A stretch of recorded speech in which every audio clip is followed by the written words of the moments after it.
She only wanted rest, a quiet flight home after a long week. But when she closed her eyes, she had no idea that her very presence would spark whispers, stares, and then a sudden announcement from the cockpit that sent chills through the cabin. A simple nap turned into a moment of fear, judgment, and something far bigger than one flight. This wasn't just about her. It revealed a painful truth millions still face in silence. What happened on that plane? And why did it leave everyone frozen in disbelief? Her name was Maya, a young black woman who had learned to find peace in small, ordinary moments. She worked long hours, often juggling more than most, but she carried herself with quiet strength. That evening, all she wanted was rest, a seat by the window, headphones in her bag, and the comfort of knowing she would finally sleep without interruption. The plane was just another step in her routine. Crowded passengers, flight attendants moving briskly down the aisle, the faint hum of engines warming up. To Maya, nothing seemed unusual. She greeted the person beside her politely, tucked her blanket close, and closed her eyes. Around her, conversations rose and fell, laughter mixed with the sound of safety announcements. It felt almost ordinary, safe even. But beneath that calm, something else lingered. The glances, the subtle shifts in tone, the quiet tension that followed her into spaces where she was simply trying to exist. She had felt it before, in boardrooms, in grocery aisles, on sidewalks at night. And now, though she couldn't see it yet, it was waiting for her here, at 30,000 feet above the ground. This flight would not end the way she imagined, and soon the world around her would reveal why. At first, everything was calm. Maya drifted in and out of sleep, her head against the window, the steady thrum of the engines masking the chatter around her. But then, something shifted. The murmurs grew louder. Passengers glanced her way, their eyes not of curiosity but suspicion. She stirred, sensing the weight of their stares without fully understanding why. A flight attendant leaned closer to the row, her smile tight, rehearsed. "Excuse me, ma'am," she whispered. "Could you show me your boarding pass again?" Maya blinked, confused, but complied. She handed it over, her seat clearly marked. The attendant scanned it quickly, then forced another smile before walking away. For most, it would have ended there. For Maya, it was only the beginning. Minutes later, a passenger across the aisle raised his voice, his tone laced with unease. "I don't feel safe sitting next to her," he muttered loudly enough for others to hear. Heads turned.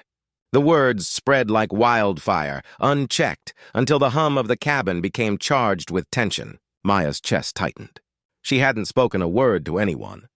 She had done nothing but rest. Yet somehow she had become the problem. The captain's voice crackled through the speakers, calm, professional, but with an edge that unsettled her. "Ladies and gentlemen, if there is anyone on board with military or flight experience, please press your call button." Gasps rippled through the plane. The request sounded urgent, terrifying. Eyes darted toward Maya, as if the announcement had been about her. Her pulse quickened. Was this really happening? She wanted to ask, to demand why, but her throat closed with fear. She could feel the unspoken accusations circling her like vultures. Every glance became sharper, every whisper louder. The air felt heavy, suffocating. When a man in uniform stood up a few rows ahead, the cabin seemed to collectively exhale, yet their relief only deepened Maya's dread. Why was her presence suddenly tied to danger? Why was she being silently branded as a threat? The attendant returned, this time flanked by another crew member. "Ma'am, we need you to remain seated," she said firmly, her smile gone. No explanation, no reassurance, just control. Maya sat frozen, her hands trembling beneath the blanket. She was trapped, 30,000 feet above the ground, surrounded by strangers who had already decided who she was. The engines roared louder as the plane climbed higher. But inside, Maya felt smaller, weaker, more exposed. She had been invisible moments ago, just another passenger blending into the crowd. Now, she was the center of unwanted attention. Her every breath weighed against suspicion. And then came the moment that silenced even the whispers. A child pointed directly at her and asked in a trembling voice, "Is she the reason the pilot's scared?"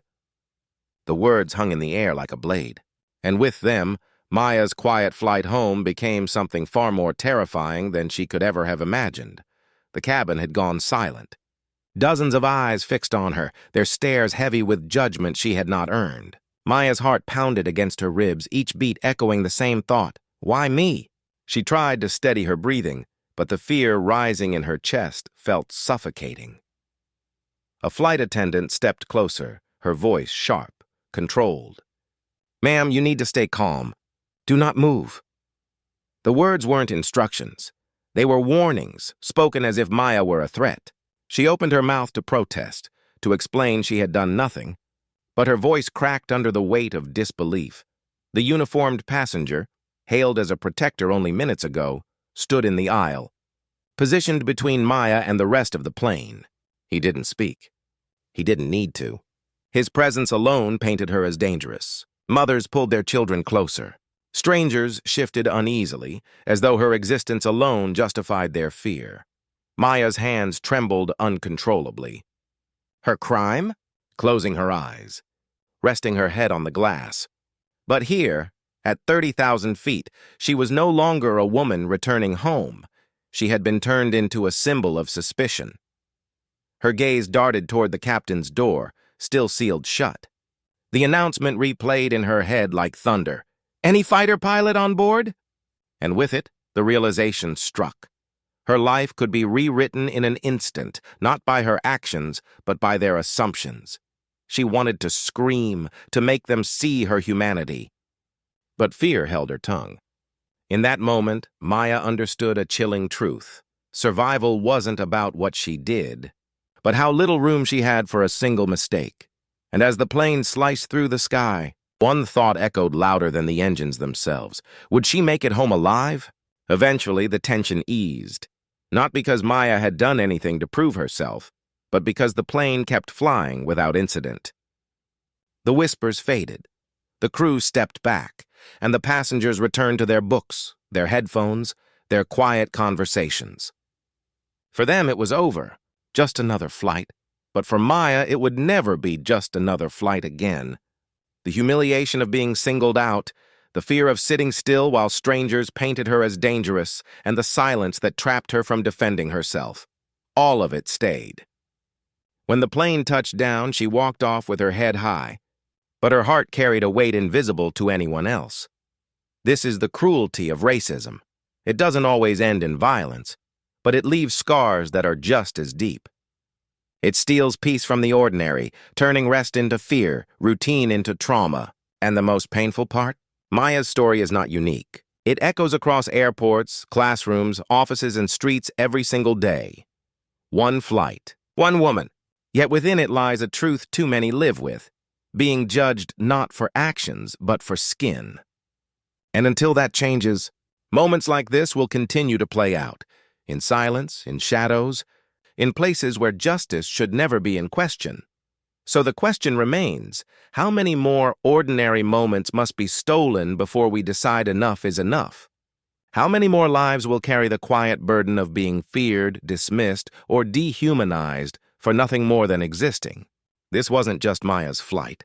It's a mirror, a reminder. And maybe the real turbulence isn't in the sky, it's right here among us.